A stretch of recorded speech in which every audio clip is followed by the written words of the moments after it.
G'day Aussie Gridiron fans, welcome to the free agency halfer. Yes, we're still doing this.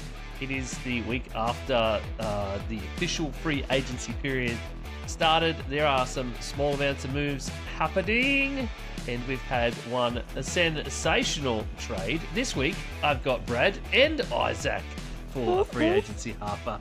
How you going, Isaac? I'm feeling much better than I did last week. I can give you the tip there. Just the tip? Just the tip. The back half. Yeah, feeling much better than I did last week. So yeah, feel good. How you going, Brad? Doing well. I'm excited. You know, this game is going to be a little bit quicker than the Oscars this week, or this show will be quicker than the Oscars. So, yeah, I'm a big Oscars fan. So I manage. I know it's pathetic, but I watch it, and this year my daughter and I watched it and had a good time. So, but it's nice to be able to talk football. And speaking of football, did you guys see that the UFL added a 4-point field goal? What? Yes. There's UFL news? Yes. Breaking. The UFL added 4-point field goals from 60 plus yards, and they banned punts inside your own 50 and no more tush push. So you've heard it here first, folks. Wow. And you know, a lot of times they do test these rules changes in these leagues. So the NFL does take serious note of this stuff. I can't see them doing the NFL doing 4-point field goals, because that would completely change the game. I guarantee you those top field goal kickers would be getting huge contracts if that was the case. Oh, yes. Yeah. They wouldn't be struggling to make $10 million then. Yeah, exactly. That's for sure. Yes, it would be amazing. I'm just having a look at what the latest UFL news is, Brad. Yeah. Well, hey, you heard it here first, folks. They're gonna air the Houston Gamblers game on the NFL Network. Oh, that's big. See, there you go, right there. The fact that they're airing that on the NFL, that tells you. I personally, I don't think this would go through without the NFL giving its somewhat of a blessing on it, just to see, okay, how does this affect the game? Oh, very, very interesting. Brad, is that an Oregon Ducks shirt I see? Quack, quack. From this angle on your screen, it looks like it's silk. Silk? Wow. So shiny. It's my nightie. Are you wearing a It's his silk robe. Oregon Ducks nightie? Yeah, it feels good on my nipples. Don't stand up. He's Ebenezer Scrooge from the waist down. I am wearing pajamas down on my lower half. So. Oh, my Lord. All right, we do have some free agency stuff to get through. The timer is ticking away and counting down. Sorry. Our half-hour timer. That's fine, Brad. We can talk football. It's all football. Huge move happened in the last 24 to 48 hours. Yeah. The Denver Broncos are trading with the Miami Dolphins for Jalen Waddle. What a massive trade to just sort of suddenly pop up out of nowhere. The Denver Broncos have done absolutely nothing. Zip. Nada in free agency. Not a thing. And then they just plop this trade right down and say, check this shit out at the 11th, like right after the death. So That's exactly what they did, and it was Isaac and I were talking about it in the green room a little bit. I didn't find out about it till this morning because I'm not on the socials, and yeah. Sorry, Brad, I didn't message you. No, that's all right. Well, yeah, exactly. I failed to deliver the news. That's exactly, pretty much. For those of you that are new to, Ian's my breaking news guy, so he is. So it's where I get all my current info. But then, so yeah, by all intents and purposes, I like the deal. I think it works for both teams. I think Miami comes out looking good on this just with the draft picks. They've got so much rebuilding they've got to do. They can't go wrong with those draft picks. Isaac, do you remember what were the draft picks? I don't have them in front of me. It's the 30th. It's the 30th and third. Okay. And essentially, they're doing a pick swap of fourth rounders, so it doesn't mean shit. Yeah, but it's basically It does. first. I think that fourth rounder does because Miami's so much higher than Denver. Oh Or yeah, picks, but okay. it's still just essentially they've gotten Waddle for a first and a third. Essentially, Yeah. there's a little bit of sweetener in that fourth round with the swap, pick but that's swap. about it. Yeah. I mean, what do you guys think? Who got the better end of the deal? It's hard to know. Like as we say on the show all the time, you don't know with draft picks until 3 or 4 years down the track. Yeah, But right. these first and the third could be absolutely nothing, and Miami looks like they've been fleeced. I'm just curious to see what that means for Cortland Sutton in Denver. Yeah. I'm not sure when he gets off contract. What goes on there, but who's going to be the number one there? Is it still Sutton, or does Waddle come in and be the number one straight away? And they had 2 good draft picks in the last few years, wide receiver wise, in Pat Bryant and Franklin. I think they were going all right. So it's I don't know. I think Miami might have come out ahead in that one because they've got rising stocks in the wide receiver room, which could have done what Waddle would do. Yep. I almost think the other way. I think Broncos to me sort of came out ahead. The Broncos they've had 2 years of Bo Nix now, 2 pretty good years of Bo Nix. They get all the way essentially to the championship game. Did get to the championship game. With apart from Cortland Sutton, they hadn't really had like a lot of good skill position, not players, but just consistency because of various injuries and things. And then now you go and add someone who is very much a proven wide receiver threat. Could have been the number one in Miami outright for the last 2 seasons as is. Even with Tyreek Hill there, you would have to argue that Jalen Waddle did the bulk of the work. And a guy who... Uh-oh. I think the internet gremlin got him. But yeah, so it's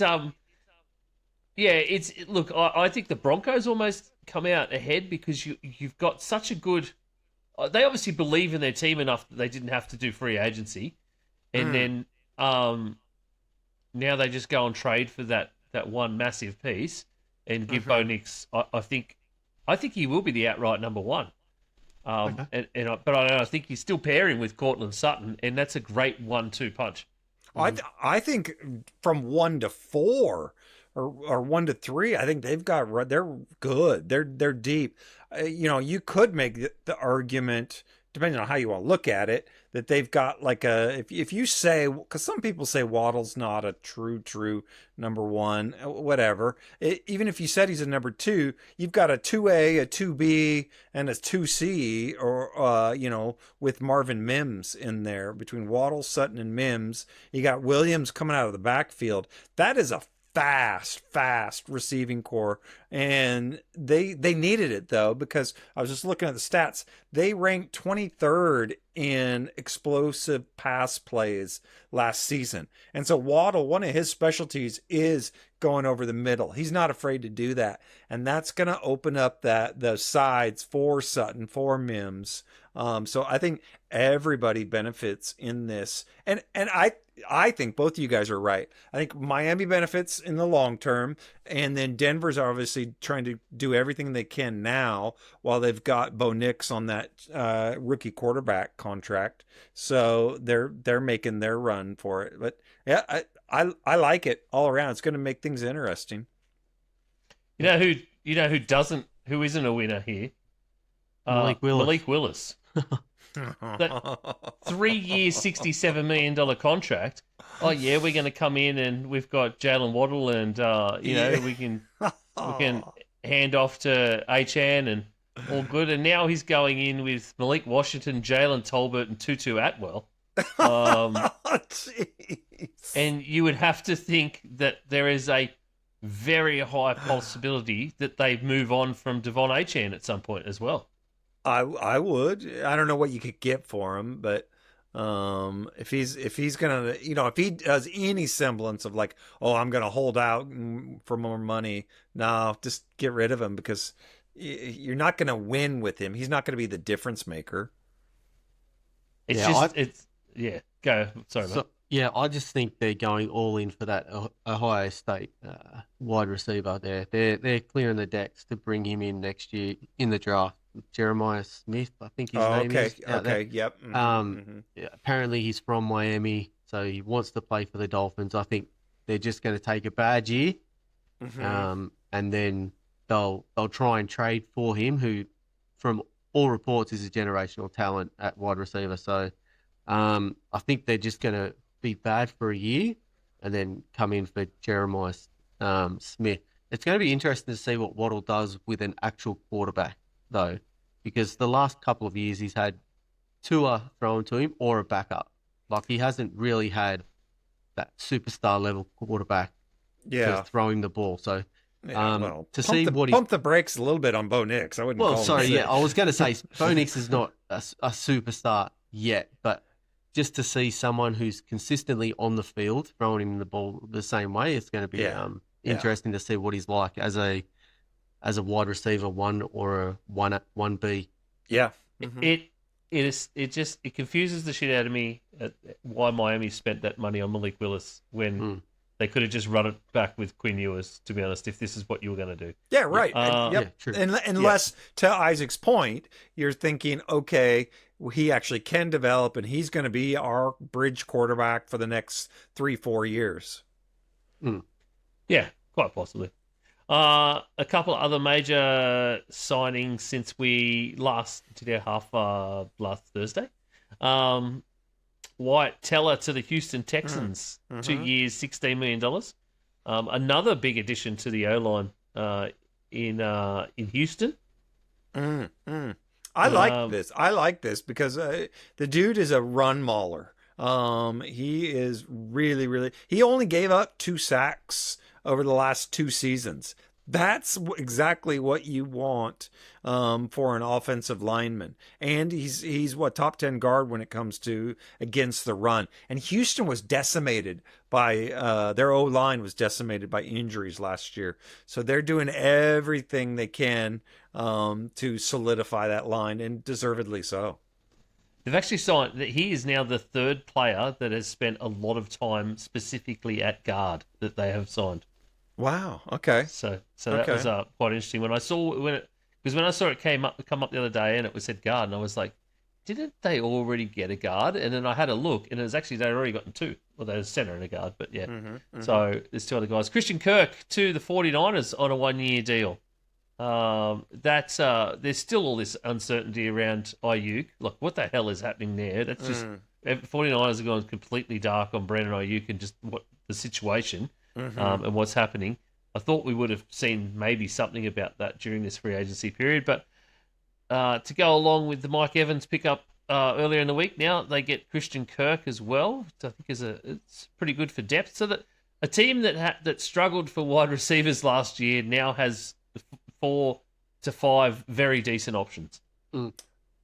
Yeah, they just got to try and not get shot, and they'll be. Yeah, they'll be okay. I think he's good. He's it's not necessarily what I would call a needle mover, but it gives him depth. And 1 year, $6 million.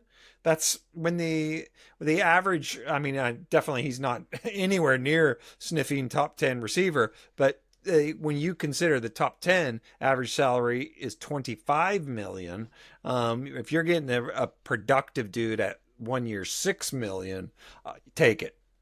Yeah, he was quite good for Houston at the back end of the year and in the playoffs.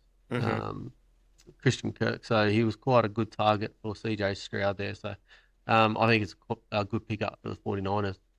Another bit of wide receiver depth, rather English. Another bit of wide receiver depth for a team. The Washington Commanders signed Van Jefferson So that's that is pure depth, veteran depth. He's bounced around a lot of teams the last few years. I don't know what much more to say about that with the Commanders because I'm not liking what the Commanders have done so far in free agency and things. So I think he put up decent numbers with the Rams, wasn't it? Didn't he win a Super Bowl with the Rams? Yeah, he did. Yeah. So, but since that year, it's exactly. sort of it's all been a bit sort of mystic and just what's happened. What has he done? Yeah, true. The only other thing that I've noticed, or to sort of come out of the news, is the Vikings put an offer sheet in on restricted free agent Ryan Vandermark from Buffalo, which is interesting because you don't see a lot of teams putting in offer sheets on restricted free agents these days. Vandermark being a lineman in some position of need for the Vikings. The offer sheet is about $3.6 million. The Bills have like 5 days, I think it is now, to match that offer. So it is. I don't know whether it's just a bit of playing around by the Vikings and seeing if they can pick up somebody if the Bills really want them or not. So talking about Vikings, we haven't talked about the Kyler Murray thing.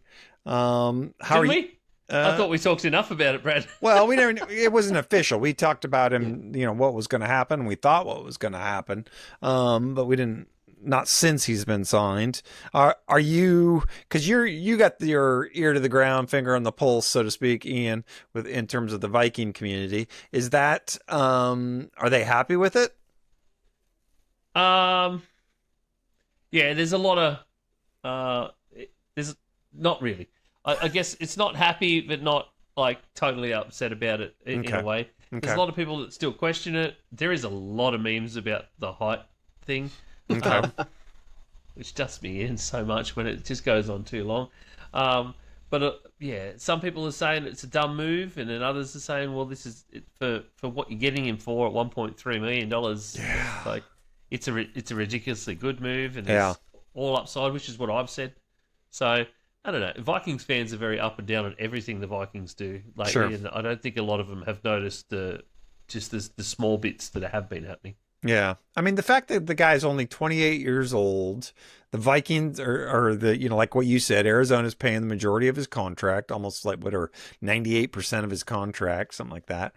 I think it's great, but my only concern, and I guess my question would be, what about JJ? Like, does this break his psyche? Is he like, okay, no, now I got to compete, and that's the only thing I would be hesitant about.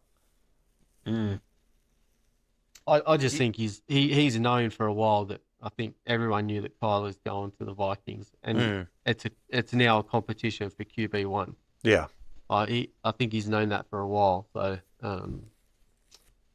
Yeah, I don't think it breaks his psyche. I think it's just good old-fashioned competition. It may even make him better. You don't know. It could make 9 better. You never know. Yeah. Well, the actual other Viking signing that I thought you were going to bring up, they've signed Johnny Hekker, the punter. Oh, the punter. Yes, they did. We did sign a punter. To a 1-year deal. Because stupidly, we let Ryan Wright out of the building. That is, if you want me to get on about something dumb the Vikings have done, we let Ryan Wright go, and the Saints ended up signing him, which is the dumbest thing ever, because that kid could, definitely kick a punt, and had the highest number of punts put inside the 10-yard line that I think the Vikings have seen over the last probably 15 years. And then we've just let this kid go for what ends up being pittance. But yeah, Johnny Hekker in the building now. Yeah, well, an ex-Ram who used to be a favourite for Sean McVay to run a fake punt and throw the ball. Like he can throw a decent ball. Throw a ball. I can't believe we're talking punters. Hey, all right. Well, let's get off the punter train because we got 10 minutes left of this half hour, and I've got important questions for you two. Hit me with your biggest winner from the free agency period. Who do you think? Just give me one. Who do you think your biggest one is? Player, person? I would say team-wise. Oh, we go team-wise, biggest winners, losers. I think biggest winner. I'm going to say Baltimore because they didn't have to give up 2 first-round draft picks, and they still got a dynamic pass rusher. So yeah, you had to pay for him, 4 years, 112 million, but you got to keep your 2 first-round draft picks. So, and that is huge. So not only do they fill the hole, but they get to keep doing what they've always done, building through the draft. Well, I'm going to go the opposite way. I'm going to say the Vegas Raiders because they got to keep Max Crosby.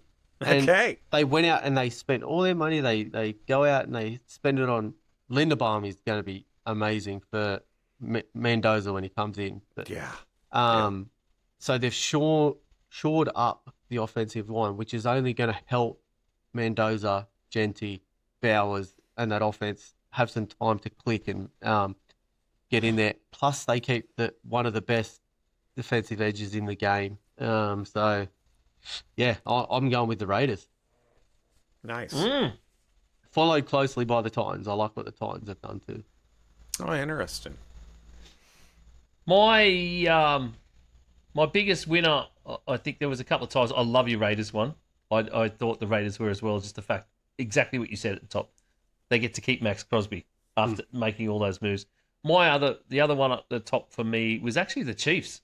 I think the Chiefs picking up Kenneth Walker on such a bloody good deal, like 3 years, $43 million is so good for a top running back right now. And I think that was a great thing. They also fixed a little bit of their run defense issues, some safety, cornerback help as well, some really good guys in those additions as well.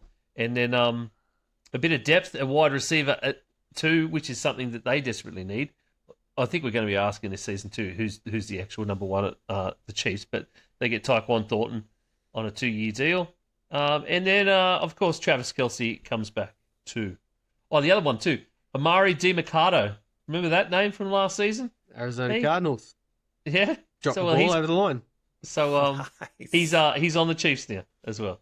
And another one too that we haven't mentioned that happened, I think yesterday or in the past 48 hours is Justin Fields getting traded to the Yes. Kansas City Chiefs. Yes. Justin Fields got traded to the Chiefs. Yes. And it looks like, unless Patrick Mahomes is a wizard, an actual wizard, it looks like he'll get a start early season too.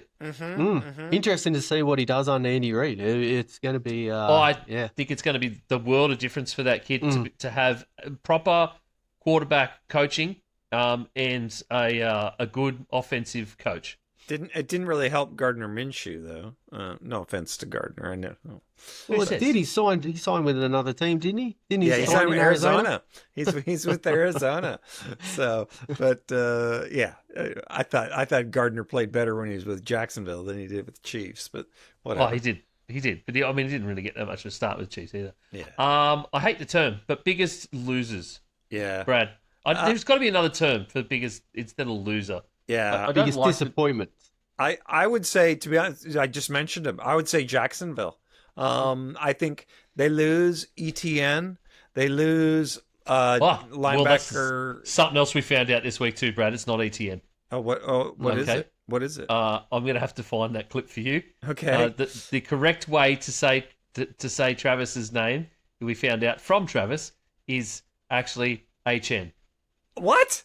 Yes. HN. HN. Okay. HN. Travis HN. Yeah, right. They're taking the piss, surely, these guys now. No, it's French. That's the problem. And apparently in college, a lot of the announcers and his coaching staff couldn't get it right. And it was day after day, he kept correcting him. And he eventually just said, just say it how it's spelt. And that's how ETN came out. ETN. Yeah. Poor guy. So it's Travis HN Jr. Travis. So they lose the Jaguars. Lose Travis HN. They lose linebacker Devin Lloyd. They lose cornerback Greg Newsome. So, and who did they replace him with? Nobody. You tell me. So that's going to hurt them. And they currently have the least cap space in the NFL. So how do they deal with all that? Yes, you're going to have Travis Hunter coming back. You're going to put him at cornerback, but he's only one dude. And and to be honest, he was only average at cornerback. So I'm curious to see. But I think they really got hurt in this free agency. Mm. Mine would probably be a toss-up between the Cardinals because it's such a slow burn. They've got so much rebuilding to do. It's hard to find some positives. I know Algier went there, etc. And the other one would be Miami because of the trade today, and you never know what you're going to get in draft picks. So you trade away one of your best players. You sign Malik Willis, who showed he can do some stuff in Green Bay, but they've done this before. So yeah, I'd say it'd be Miami or Arizona for me. Mine is Miami, and specifically the Miami Dolphins fans, who the Miami Dolphins have lost, and the fan base has lost Tua, Tyreek, Jalen Waddle, Jalen Ramsey, Minka Fitzpatrick, Bradley Chubb, Teron Armstead, James Daniels, Zach Wilson. All of these guys have been released or traded. There's depth guys at cornerback, Elijah Campbell, Alec Ingold, Jason Sanders. There is a huge number of players. And as of this trade with Jalen Waddle, they are eating all of the money from all of these guys, and they have now broken the record for having the largest amount dead cap at $151 million. Jeez. Now, put that in perspective for anybody that doesn't know. The salary cap this year is $300 million. 51% of their salary cap to pay players is going to players that are no longer on their team and will probably be succeeding in other places. Wow. That's how that's crazy. how not to run a team. Oh my gosh. So, and you got draft picks, yes, but we always talk about the fact that draft picks, especially first round draft picks, are so much of a crapshoot. And it is just, you don't know, and you don't know for years. You could know someone could flash in the first year, but then they could be absolutely terrible in the second year. And you just don't know how this is going to work out. It's all a gamble. That's basically what the draft is. So loading up on draft picks and having 51% of your cap in dead cap is not looking good for future seasons. So they're my loser, I think, is not just the Dolphins themselves, but the Dolphins fans as a whole, who are probably going to be in this cap hell for another 3 or 4 years, very similar to what we've seen from the Saints over the last 5 years. Yeah. Since the Drew Brees era ended, basically. Mm-hmm. Yeah. And actually, just while I'm thinking about it with the Saints, something positive that happened with the Saints is not a single one of their free agency signings or their re-signings this year includes void years. So the Saints have finally worked themselves out of that ridiculous cap hell that they put themselves in post Drew Brees. Well, they've been doing nobody it a long time. nobody that they have on their roster has void years on their contract anymore. Wow, that right there is a miracle in and of itself. They've been kicking the can down the road. That was kind of their philosophy that whole time when they had Breeze. Yeah. was just Keep on pushing it down the road and figure it out later. Yeah. Well, later finally came. Yeah. Anyway, that's end the show on a positive note rather than the biggest disappointment / loser. Yeah. Right. All right, that's free agency half. We might be back next week with another half. We don't know. We'll see what news comes out. Actually, we might just do a half on news next week as well, just see how we go. We will be back later in the week with the NFC West breakdown that we didn't get to last week. So we're going to catch up on that. And apart from that, just check everything out on socials at G'day Gridiron everywhere. Everyone else's socials you will find at linktree/Aussie Gridiron Network. And apart from that, see ya later in the week.